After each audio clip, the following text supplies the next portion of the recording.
Do you need to get your live video feed to the internet and stream to millions of viewers? Well, with the latest free software upgrade, you can add RTMP support to your NXT product. RTMP is a protocol that allows you to send live video streams to a CDN, or a content delivery network. YouTube, Wowza, Ustream, just to name a few. For example, if you have a live event and you want to stream it to the web, you now only need the cameras and the NXT450 to accomplish this. You can even switch it live on the NXT450.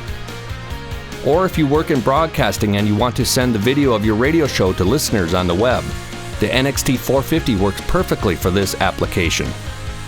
Or you have a classroom that you need to feed a camera and a presentation computer to your viewers. The NXT and the Mito will work great in this application. Get your login information from your CDN, enter it into the NXT's user interface, and turn on your stream. It's that simple.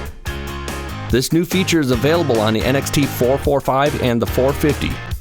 Getting your message out just got a little easier and more cost-effective. Only from Ensemble Designs.